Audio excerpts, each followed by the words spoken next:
नमस्कार बच्चों, मैं हरीश वर्मा, आपका मैथ्स का टीचर।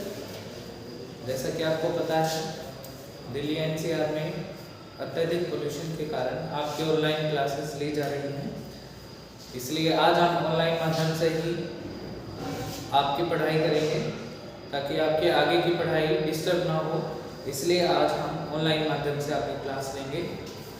जैसा कि हमारी क्लास में चला हुआ था चैप्टर 5 अर्थमेटिक प्रोग्रेशन मींस समांतर श्रेणियां, आज हम उसी को कंटिन्यू करेंगे और हम आ गए थे एक्सरसाइज 5.2 पे, जिसके अंदर हमें क्या करना था, nth टर्म ऑफ एपी निकालना था। समांतर श्रेणियों का nth पद हमें ज्ञात करना था। मैंने आपको nth पद ज्ञात करने का फॉर्मूला लिखवाया था, an किसके बराबर होगा, a plus n minus 1 into D, जिसके अंदर मैंने बताया था an क्या है, nth टर्म, an है हमारी nth टर्म यानी कि nth पद। a क्या थी हमारी फर्स्ट टर्म यानी कि पहली संख्या, और n क्या थे हमारे कुल पद यानी कि नंबर ऑफ टर्म्स, या फिर हम कहें पदों की संख्या। और डी था हमारा कॉमन डिफरेंस। कॉमन डिफरेंस मैंने तुम सबको बहुत अच्छे से बताया था, सार अंतर समांतर श्रेणी अर्थमेटिक प्रोग्रेशंस की टर्म्स के बीच का अंतर क्या कहलाता है, common difference. Difference between consecutive terms of an AP is called common difference, या फिर हम इसे क्या कहेंगे, सार अंतर।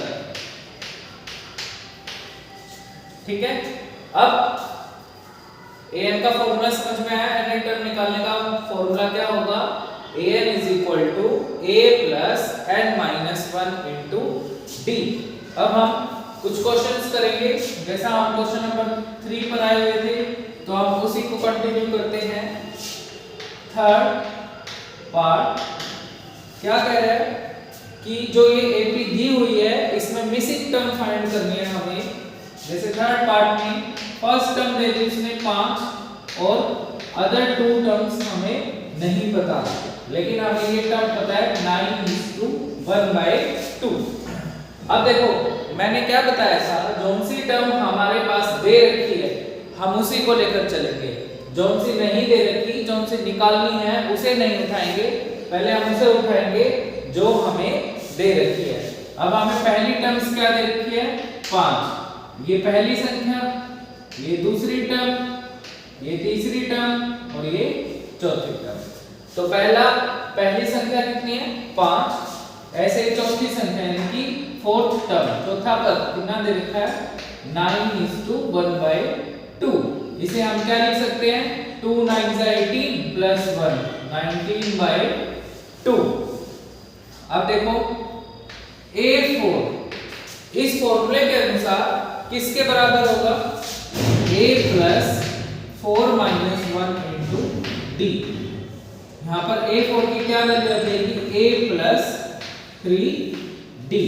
अब देखो मैंने ये भी बताया था, अगर यहाँ 4 है तो यहाँ इससे कम संख्या आएगी, a4 is equal to a plus 3d। अगर ऐसे यहाँ a7 निकालना होता तो उसे लिखते a प्लस 6d। यहाँ a4 की वैल्यू रख दो 19/2, यहाँ a की वैल्यू पुट कर दो 5 प्लस 3d हमारे पास नहीं है, हम वो निकाल लेंगे 19/2। अब 5 इक्वल के इस साइड लाएंगे, यहाँ प्लस का था तो इस साइड आकर माइनस का, कितना बचा हमारे पास यहाँ पर 3d। अब हम दोनों टर्म्स का एलसीएम ले लेंगे, 2 और 1 का एलसीएम 2, 19 1 जा 19 एंड 5 2 जा 10। तो यहाँ से 9/2 किसके इक्वल आ गया, 3d के इक्वल। इसका मतलब d की value 9/2 divide by 3, 9/2 divide by 3, 3 1 जा 3 डी की वैल्यू कितनी आ गई 3/2। अब देखो जब हमारे पास a और d आ गया तो हम ap की कोई सी भी टर्म निकाल सकते हैं, चाहे वो 1000वीं टर्म हो, चाहे वो 2000वीं हो, चाहे वो कितनी भी हो। तो हमारे पास a और d दोनों चीज है, हमें a2 निकालना है। a2 को क्या लिख देंगे a प्लस इस संख्या से एक कम 1d। a की वैल्यू पुट कर दो यहाँ पर 5 और यहाँ d की वैल्यू पुट कर दो 3/2। एलसीएम आ गया हमारा 2, 5 2 10 प्लस 3 कितना आ गया 13/2। ऐसे ही a3 निकालना है हमें, तो a प्लस 2d। यहाँ a की वैल्यू पुट कर दो 5 और d की वैल्यू पुट कर दो 3/2।